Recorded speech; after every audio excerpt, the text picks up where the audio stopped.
They should have known from the way she stood still as stone, eyes locked forward, not flinching under the stadium lights, that Olivia wasn't like the other girls. She didn't giggle or fix her hair or bounce with fake energy. She didn't cheer when her name was called. She just stepped forward, raised her arms, and held her ground. That's when the whispers started. Who is she?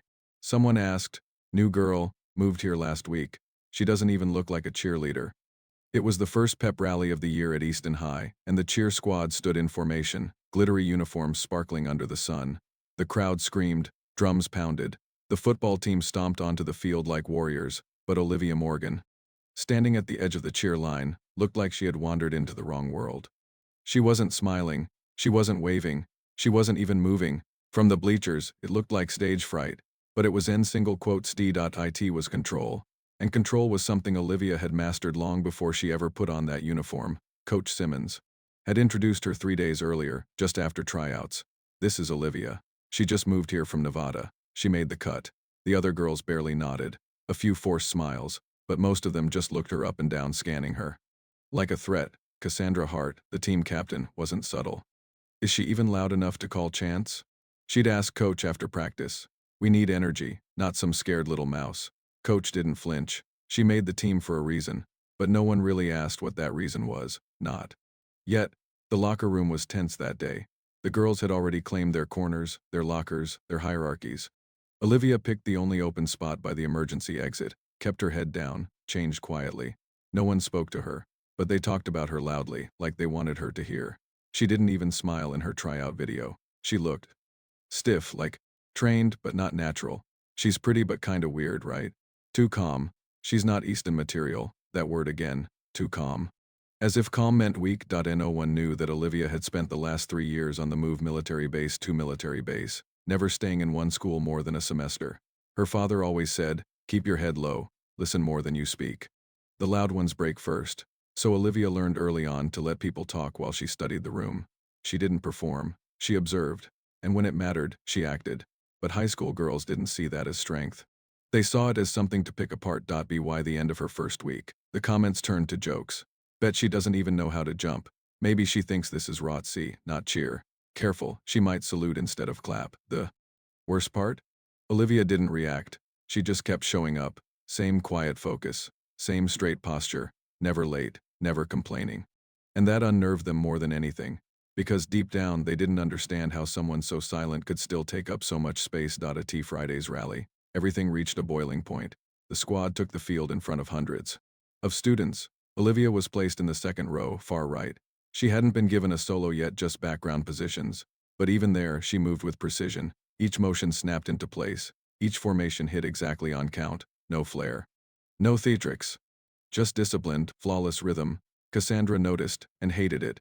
After the routine, while everyone caught their breath behind the bleachers, Cassandra leaned in with a smirk. You're not bad, she said, but cheerleading's more than just memorizing moves. You gotta actually show some heart.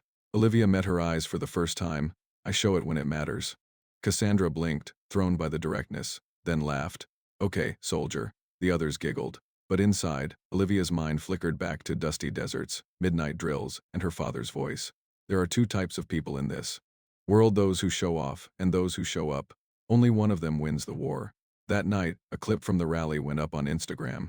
It wasn't of the cheer performance. It was a zoomed-in video of Olivia standing still before the routine. Started arms crossed, face blank. Someone captioned it, too shy to cheer or just confused. Comments poured in. Robot, stone statue. She looks like she's calculating a mission. But there was one comment, anonymous, with no profile picture, that simply said, y'all have no idea who her father is. Most people ignored it. Cassandra didn't. She screenshotted it and showed the team in their group chat. Probably her own burner account, she joked, trying to act mysterious. But Olivia never said a word about it. Not then. Not when she found her locker lock jammed the next morning. Not when her water bottle was missing during Saturday practice. And not even when someone threw a fake discharge letter on her desk. In class, mocking her for being Army Barbie. She just kept showing up, quiet, steady, unshaken. Because Olivia wasn't there to win friends. She was there to win something else entirely, and soon. They'd all see what that was. It started like every other Tuesday. Rain tapped lightly on the gym roof. The air was thick with sweat and echoing cheers. And Olivia moved through her routine with the same unshakable rhythm-tight motions, sharp landings, not a second out of sync. But even then, she could feel it. The stares, the tension, the invisible circle they'd drawn around her that no one else could step into. And she knew, today wasn't going to end like the others. Cassandra had been watching her all. Practice smiling with her mouth but not her eyes. The kind of smile that didn't reach the soul. And when Olivia passed her during the water break, their shoulders brushed for a second too long. Not by accident, that was the cue. The moment practice ended, Olivia slipped out of formation and made her way toward the locker room, arms sore, ponytail damp from the heat. She reached for her duffel bag tucked beneath the bench, only to find it missing. No panic, just a pause. She scanned the room. Cassandra and her circle hadn't even changed, yet they were still lounging on the benches, laughing about something too loudly, their eyes darting to the bathroom door. Olivia followed their gaze. She stepped inside, and there it was, her gym bag. Shoved halfway into the toilet bowl, soaking wet, straps twisted like someone had stomped it down. Behind her, the laughter began. Not the kind that comes from jokes. The kind that comes from meanness, born slow and sharp like a knife dragged across a page. "Oh no," one of the girls said, drawing out the syllables. "Looks like someone's got a little flood problem." Another voice chimed in, fake sympathy layered with venom. "Aw, did you bring your daddy's military gear in there? Is that where the orders go?" Then came the phone. The sound of a camera shutter. A red light blinking, recording. "Come on, newbie," Cassandra's voice cut in. "Cry. Show us what you're made of. We're just bonding, you know. Team stuff." Olivia turned around slowly, her wet bag still dripping behind her. Three of them stood just outside the bathroom entrance: Cassandra, Paige, and Lily. The Queen, the Echo, and the Shadow. That's what Olivia had named them silently in her mind. She didn't flinch, didn't shout, didn't even touch her bag. Again, she just looked at the phone lens, dead on, calm, still, unblinking. Cassandra lowered the phone a little, as if unsettled by the silence. Olivia spoke. "You shouldn't have done that." Her voice wasn't loud. It wasn't trembling. It was level, measured like someone reading a fact off a report. The girls froze for just a second too long. Then Cassandra snorted. "What? Gonna call your daddy? Gonna have him parachute in and save you?" But Olivia was already walking past them.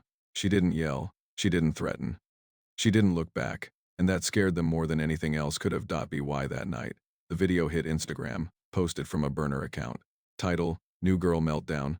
Except, there was no meltdown, just the clip of Olivia staring at the camera, soaked bag behind her, eyes blank. It was meant to be funny. It was n single quote st.it hit 100 likes within an hour, then 500, then 1,000, not because of the humiliation, but because of the way she looked into the lens unmoved, like she saw through whoever was holding the phone, like she was waiting. The comments started flooding in. "She's creepy. Why didn't she say anything?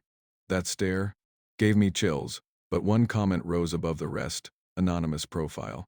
"No posts, no followers. She's the daughter of a ghost. You just woke him up." No one knew what it meant. Cassandra laughed when she read it. What kind of horror movie nonsense is that? But she still deleted the video an hour later. Too late. Screenshots had already been taken. The clip had been reshared by a junior who thought it was haunting, then picked up by a senior who edited it into a TikTok trend. Some put spooky music behind it. Some slowed it down to highlight Olivia's stillness. But the vibe had shifted. The jokes were no longer funny. The silence wasn't weakness anymore. It was mystery. It was threat. And that comment kept appearing everywhere. "You just woke him up." In the lunchroom the next day, whispers followed Olivia wherever she walked. Who's her dad? Why is everyone saying he's a ghost? Is he like dead? Or special ops? No one had answers, and Olivia gave none. She sat alone at the end of the table near the window, peeling her orange, gaze fixed outside like she didn't hear a word. But she did. She heard everything. Even the teacher in third period history couldn't ignore the tension. When Olivia's name came up during roll call, a few students chuckled nervously. Someone muttered, "Careful, she might be wired." That night, Cassandra's dad got a phone call from the school, and the next morning 3 girls were called to the principal's office: Cassandra, Paige, and Lily. Someone had reported the video. A formal complaint had been filed. Cassandra swore she didn't post it. Swore she didn't record it.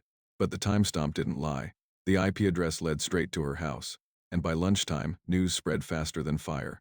Cassandra's in trouble. She might get kicked off the squad. She messed with the wrong girl. But Olivia still didn't say a word. She walked into practice that afternoon with a fresh duffel bag, clean uniform, and her hair tied in a tighter ponytail than usual. No one touched her stuff. No one spoke her name, because the fear wasn't about what she'd done. It was about what might come next. And when an unfamiliar black SUV pulled into the school parking lot that evening, windows tinted, engine rumbling low, people turned. A tall man stepped out, broad shoulders, military posture, faded Navy SEAL logo on the jacket. He didn't ask for directions. He walked like he already knew where he was going, straight toward the main building, straight toward the principal's office, and the next chapter had already begun. The day of homecoming arrived under a blazing autumn sky, the kind that made the bleachers shimmer and the air taste like something was about to change. The whole school was there. Parents packed into rows with cameras. The marching band blared fight songs. The football team ran drills, their helmets gleaming under the sun. And at the center of it all, the cheerleaders warmed up in coordinated sweeps of color and energy, jumping, flipping, shouting. Everyone except Olivia. She stood off to the side, just as she always did. Her routine was memorized, her movements sharp, but her mind wasn't in the game. Not today. Not after what had happened. Cassandra hadn't looked at her once during warm-ups. Her smile was strained, forced, probably because her parents had been called in the day before for a private meeting with the school board. The locker room had turned cold since then. No jokes, no taunts, just glances. Nervous ones. The buzz around Olivia hadn't died down. If anything, it had grown. Students kept repeating that strange comment. She's the daughter of a ghost. Only now it carried weight. Rumors of military backgrounds, government clearances. Something about her father being missing in action. Or not missing at all. No one knew the truth, but everyone felt it coming. The halftime performance was scheduled for 2:30 p.m. sharp. At 2:27, the noise in the stadium shifted, not quieter, just different. Heads turned, phones lifted. Even the announcer paused for a beat too long before returning to the script. A sleek black SUV pulled up to the chain-link gate by the edge of the field. No stickers, no school pass, just tinted windows and a mat. Finish that absorbed sunlight instead of reflecting it. The door opened slowly. A man stepped out. He wasn't wearing a suit like the other parents. He wasn't wearing team merch or a school badge. He wore a weathered leather jacket with a faded Navy SEAL trident stitched above the heart, cargo boots, dog tags tucked beneath his collar, square jaw, salt and pepper hair clipped close to the scalp. A scar ran down from his right temple to the edge of his cheek like a memory that wouldn't heal. He didn't smile. He didn't wave. He just scanned the field once and walked. Olivia saw him before anyone else did. Her spine straightened, not out of fear, but out of something deeper, recognition. Her eyes met his, and for the first time since she arrived at Easton High, something shifted in her face. Not a smile, not tears, just a soft breaking of the armor she always wore. A breath finally exhaled. He crossed the turf with the slow, certain pace of a man used to being watched and not caring. Students whispered, "Who is that?" "That's gotta be her dad. He looks like someone out of a war movie." But this wasn't a movie. He walked straight to the cheer squad, past security, past coaches, past gasping parents who thought maybe they should say something but didn't. Not when he looked like that. He stopped in front of Olivia, and for a second the entire world went still. Then he hugged her, tight, protective, like he hadn't seen her in years and still carried the weight of every day he missed. Olivia melted into him. Just for a moment, Coach Simmons stepped forward, confused. "Olivia, is this?" She pulled back and answered before anyone else could. "My father." Cassandra was standing 10 feet away, eyes wide, lips slightly parted. Paige and Lily stood frozen beside her. The man looked up, scanned the cheerleaders. His gaze didn't linger, but it landed. Cassandra's knees shifted. Coach nodded slowly, backing away without another word.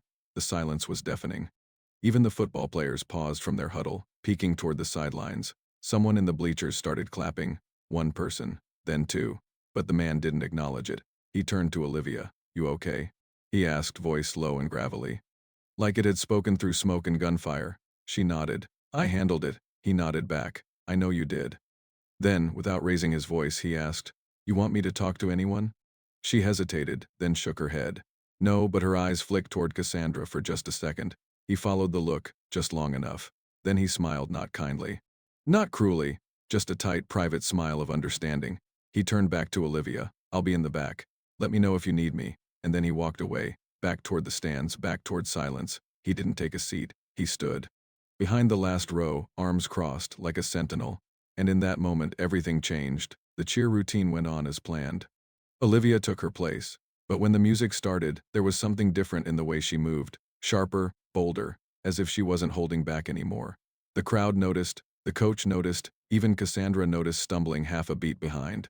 As she tried to keep up, after the performance, as the crowd erupted, Cassandra turned to Olivia backstage. What does he do?" she asked, her voice barely above a whisper. Olivia didn't look at her. She just wiped the sweat from her forehead and answered plainly, "Whatever needs to be done." No drama. No threat, just truth. Later that evening, someone posted a new video to the same burner account that had once mocked her. It showed Olivia standing still on the field, then flashing to her father walking through the gates. Then the hug caption, "Now you know," and by midnight it had over 2 million views. The Monday after homecoming, the school felt different, quieter. The same chatter filled the halls, but it was hushed, filtered through caution and rumor. Teachers taught with distracted eyes. Students glanced toward the front office more than usual. Everyone sensed the storm wasn't over, it had only just shifted direction. And at the center of it all was Olivia, still quiet, still composed. But her silence now rang louder than any cheer. It began with a single email, subject line, regarding the incident involving Olivia Morgan, sent from a military email address no one dared question. By 8:15 a.m., Principal Walker's assistant had already knocked on his door, her voice tight with urgency. "There's someone here to speak with you. He doesn't have an appointment, but..." "Sir, I think you'll want to see him." Walker was no fool. He recognized the name before the man even stepped inside. Commander Nathan Morgan, retired Navy SEAL, recipient of multiple Valor Awards, Black Ops history classified, a reputation that walked 10 feet ahead of him.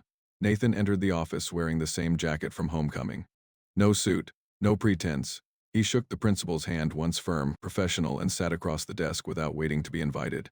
"I appreciate your time," he said calmly. "Of course," Principal Walker replied, choosing his words carefully. "What brings you in today?" Nathan reached into his pocket and pulled out a small external hard drive. He placed it gently on the desk, then opened his phone and turned the screen around without pressing play. "I'd like you to watch something," he said. Walker hesitated, already tense. Nathan tapped the screen. The locker room footage began to play. It wasn't grainy or distorted.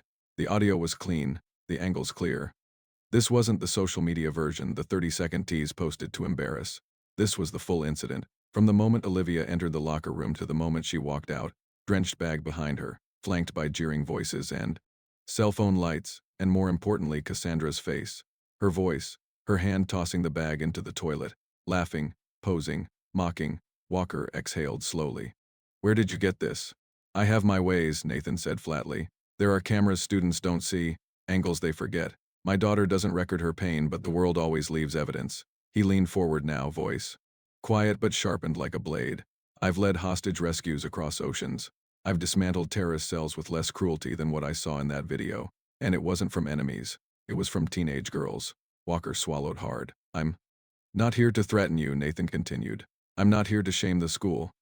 I'm here to make sure my daughter never walks through these halls unprotected again, not because she can't defend herself, but because it's your job before it ever becomes mine."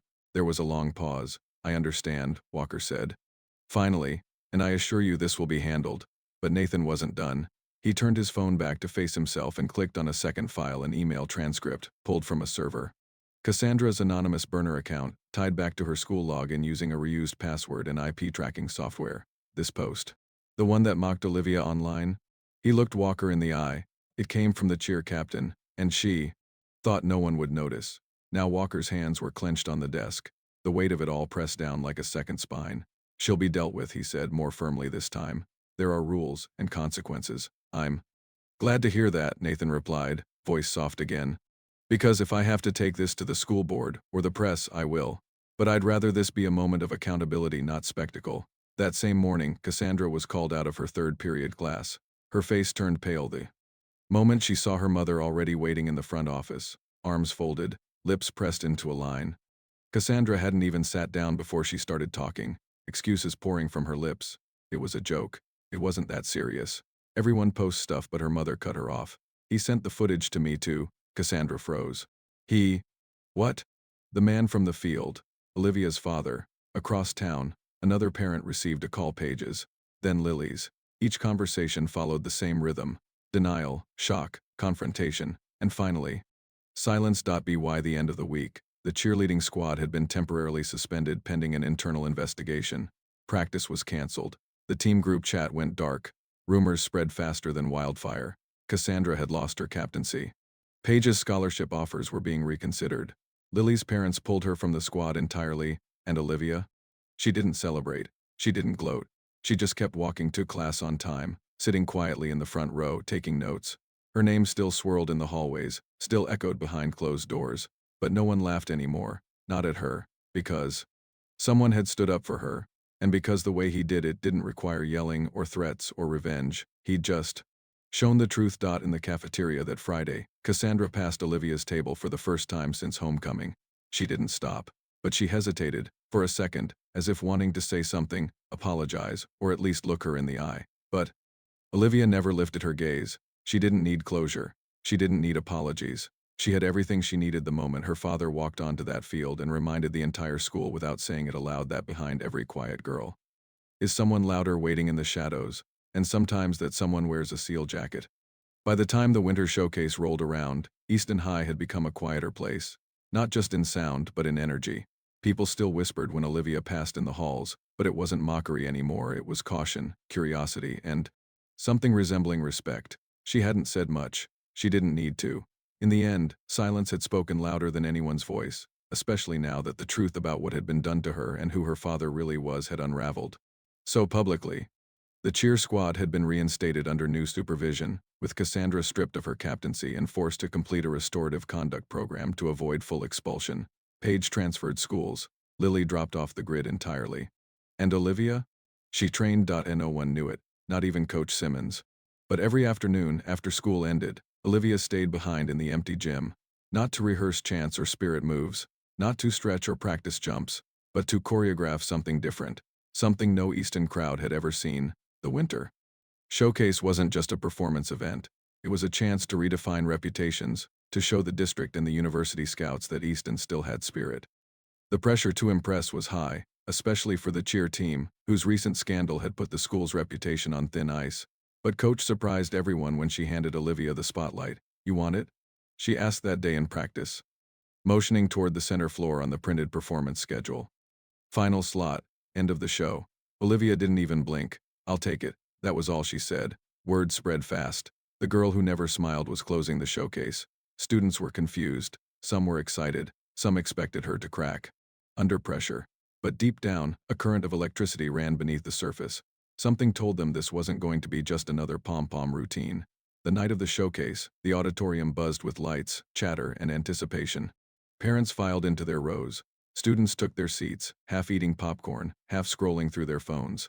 The performances leading up to Olivia's were a blur of color and sound, tap dancing, flag twirling, hip-hop routines. But as the announcer stepped forward to call the final act, a hush rolled through the room like a tide pulling back. And now, closing our winter showcase, please welcome Olivia Morgan. One spotlight dropped from the rafters, carving a single circle of white light onto the dark stage, and Olivia stepped into it. No smile. No sparkles. Just black leggings, a fitted top, and bare hands taped at the knuckles, white athletic wrap. Crisp against her skin. Her hair was pulled back, tight. Her eyes locked forward, unshaken.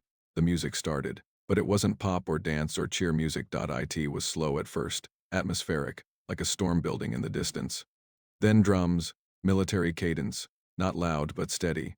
And what followed was not a cheer routine. It was movement. Controlled, explosive, graceful.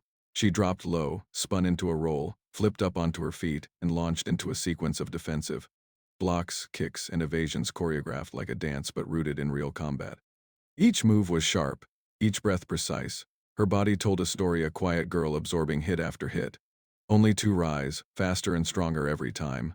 Gasps echoed from the front row, then more from the middle. By the time she swept her foot into a low circle and sprang into a reverse aerial twist, half the auditorium was on their feet. It was part martial arts, part contemporary expression unlike anything Easton had ever witnessed, and the message was unmistakable. "You thought I was weak. You tried to humiliate me, but I am not here to entertain you. I am here to remind you who I've always been." Every move was a tribute to discipline, to survival, to her father. And at the very back of the auditorium, standing just beyond the lights, was Nathan Morgan, arms crossed, jaw clenched. He hadn't sat down once. He hadn't taken his eyes off her, not for a second. He didn't film. He didn't cheer. He just watched.